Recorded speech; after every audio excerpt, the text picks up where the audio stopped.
Assalamualaikum warahmatullahi wabarakatuh. Halo Sobat Matematik, kembali lagi di Tipo Matematika Podcast.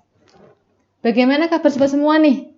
Semoga selalu diberikan kesehatan walaupun dalam keadaan dan cuaca yang tidak menentu ini ya. Pada kesempatan Tipo kali ini, saya, Sabda Rusada, selaku moderator akan menemani sobat-sobat semua dalam beberapa menit ke depan untuk membahas tema yang cukup menarik khususnya di kalangan mahasiswa. Kenapa saya bilang menarik? Karena mungkin masih banyak nih dari sobat matematik atau mahasiswa lainnya yang mengalami kebingungan mengenai bagaimana cara mengukir prestasi dan dompet tetap terisi. Nah, apa sih temanya? Baiklah, tema pada tipe kali ini adalah akademik yes, non-akademik oke. Pasti tidak sedikit dari sobat matematik dan teman-teman mahasiswa lainnya yang masih mengalami kebingungan terkait bagaimana cara atau langkah awal yang harus dilakukan agar menjadi seorang mahasiswa yang berprestasi, baik melalui perlombaan, melakukan penelitian, membuat karya ilmiah, dan lain sebagainya. Selain itu, pastinya dari sobat matematik ini juga banyak yang menginginkan kegiatan di luar perkuliahan yang cukup bermanfaat tentunya untuk mengisi dompet-dompet kita. Untuk membahas tema yang cukup menarik ini, saya tidak sendirian nih di sini. Saya ditemani oleh narasumber kita yang sangat hebat. Beliau adalah Mbak Dina.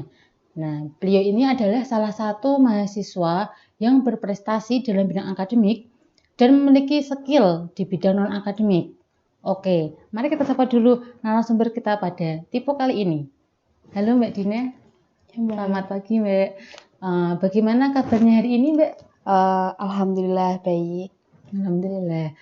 Sebelumnya saya sampaikan terima kasih kepada Mbak Dina karena sudah meluangkan waktunya untuk berada di tipe kali ini untuk sharing-sharing pengalaman begitu ya Mbak. Sebelum kita mulai podcast pada kali ini, alangkah baiknya kita berkenalan dulu kepada narasumber kita. Mungkin dari sobat-sobat ini banyak yang belum mengenal siapa sih Mbak Dina ini, atau mungkin dari sobat-sobat pernah berpapasan atau pernah bertemu atau pernah melihat Mbak Dina di kampus atau di luar kampus, tapi belum tahu siapa sih Mbak Dina ini, begitu kan? Nah, untuk lebih mengenal narasumber kita pada tipe kali ini, maka kita akan perkenalan kepada narasumber kita kali ini. Silahkan untuk Mbak Dina bisa memperkenalkan diri terlebih dahulu, Mbak. Sebelumnya, perkenalkan, saya Dina Farida Santi, biasa dipanggil Dina. Saya dari kelas 5A Tadris Matematika, UIN Salatiga. Mungkin cukup segitu ya perkenalan dari saya. Nah, dari teman-teman ini udah lebih kenal siapa Mbak Dina ini. Barangkali nanti kalau lihat di kampus atau di luar kampus sudah disapa Mbak Dina, hey Mbak Dina, begitu ya. Gimana nih, sobat-sobat? Setelah mengenal Mbak Dina, saya akan menjelaskan bahwa Mbak Dina ini merupakan narasumber atau pemateri yang sangat cocok dengan tema kita pada kali ini. Kenapa? Karena selain berprestasi di bidang akademik, Mbak Dina juga memiliki skill yang unggul di bidang non-akademik. Pasti sobat-sobat sudah pada kepo ya. Wah, langsung saja kita berbincang-bincang dengan narasumber kita pada tipe kali ini. Pasti tidak sedikit ya sobat matematik atau mahasiswa lainnya yang masih kebingungan mengenai gimana cara awal kita bisa menekuni atau berprestasi di bidang akademik. Atau mungkin juga masih banyak yang bingung pengen punya kerja sampingan, pengen punya usaha sampingan di luar kegiatan kuliah, tapi belum tahu gimana cara awal untuk bisa mendapatkannya. Atau mungkin juga dari teman-teman ada yang udah punya keduanya, tapi masih bingung untuk menyeimbangkan dua hal tersebut. Nah, untuk lebih jelasnya, kita akan sharing-sharing pengalaman kepada narasumber kita pada tipe kali ini. Bisa dong ceritain pengalaman gimana sih awalnya Mbak Dina ini bisa mengukir prestasi, bisa menekuni bidang akademik di dunia perkuliahan ini, Mbak? Pas awalnya itu kan semester 1 itu masih biasa-biasa ya Mbak. Terus semester 2 juga masih kita sebagai maba gitu kan masih maba. Nah itu masih biasa-biasa saja, kita masih melakukan perkuliahan juga biasa.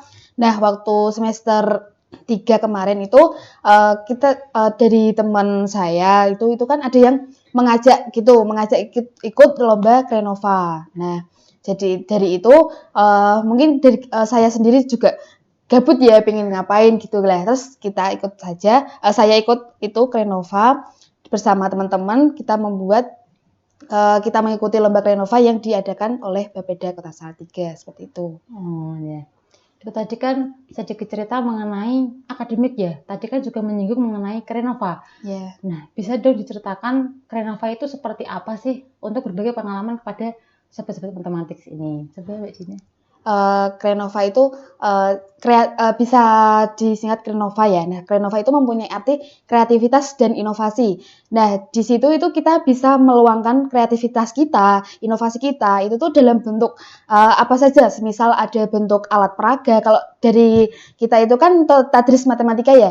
Nah, kita bisa menonjolkan dari alat peraga kita, alat peraga yang bisa membantu siswa kita atau anak-anak semua atau teman-teman semua itu dalam belajar matematika. Nah, kita dalam Krenova tersebut, kita menampilkan sebuah alat peraga atau kita membuat alat peraga yang dapat membantu dalam belajar matematika, seperti itu.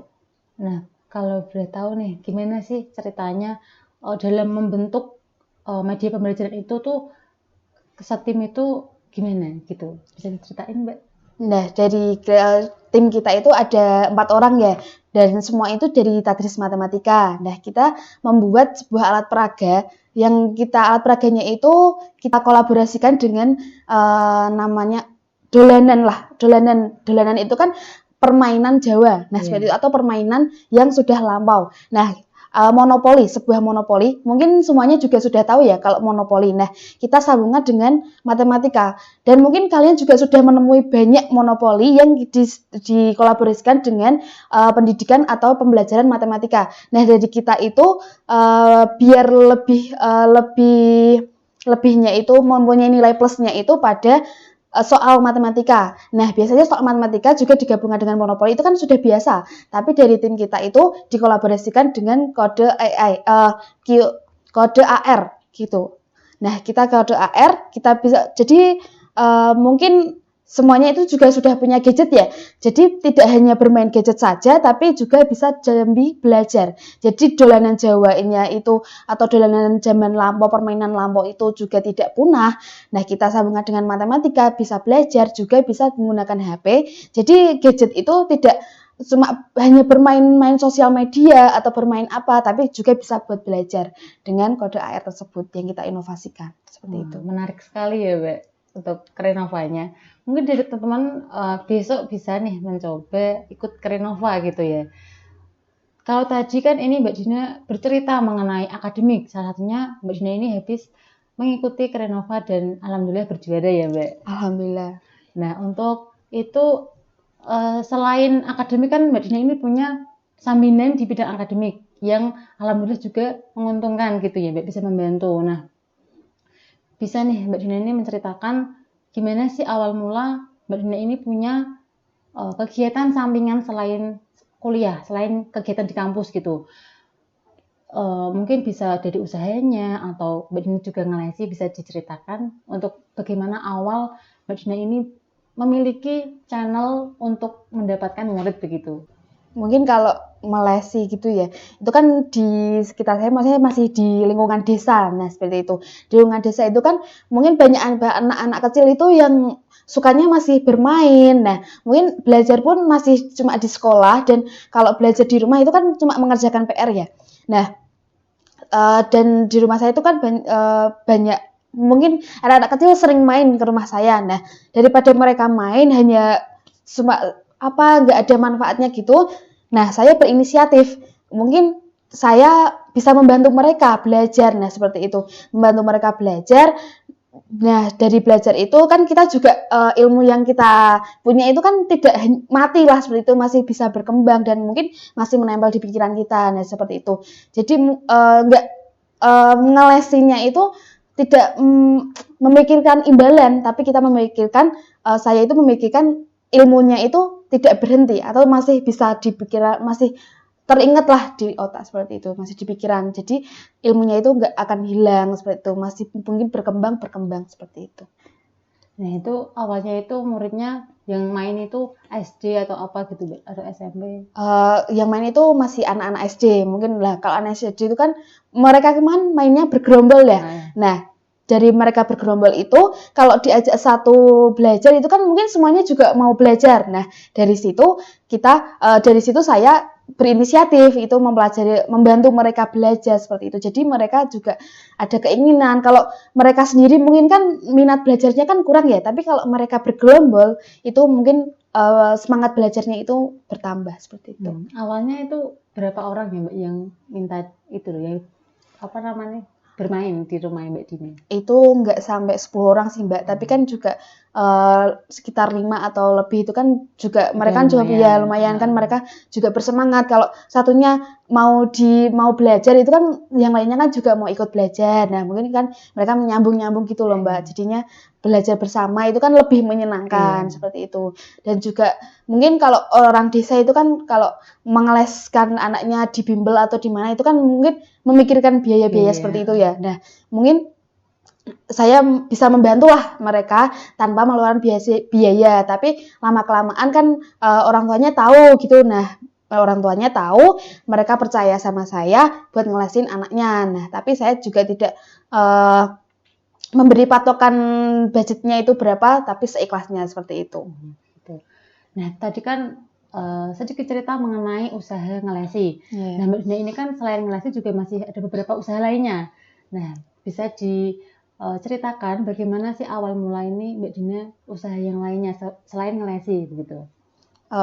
Jadi selain ngelesi ya, itu yang pertama itu dari dulu saya SMP, itu sama kakak saya itu kan sudah diajari, saya sudah diajak untuk berwirausaha, yaitu sebuah rumah makan lah, bisa dibilang rumah makan seperti itu. Jadi ya dari SMP saya sudah terbiasa dan sampai sekarang juga sudah terbiasa untuk berwirausaha seperti itu. Jadi sudah terjadwal lah seperti itu, sudah tertata jam segini saya sudah harus standby lah gimana seperti itu. Jadi waktu kuliah ya udah, waktu pulang semisal pulang sore ya udah langsung bekerja seperti itu. Dan usaha laundry itu kan punya orang tua saya. Nah, terutama punyanya ibu saya. Tapi kan ibu saya kan sudah sepuh seperti itu, jadinya saya juga membantu usaha ibu saya. Ya berbagi waktunya.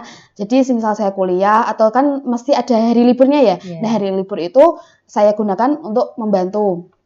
Nah, terus kalau yang waktu laundry-nya itu kan antar jemput. Nah, seperti itu. Jadi waktu sore atau malam habis maghrib atau apa itu ada waktu luang saya gunakan untuk itu. Jadi ya harus meminimalisir waktu. Gitu. Bermanfaat sekali ya Mbak waktunya. Oke, dari tadi kan kita membahas pengalaman-pengalaman Mbak Dina sebelum ini. Kayak flashback ya Mbak, lebih tepatnya cerita-cerita awal begitu. Nah, kalau sekarang ini Mbak Dina lebih sibuk ke lagi ngapain? Kalau akademik itu kan emang banget ya, penting banget. Nah,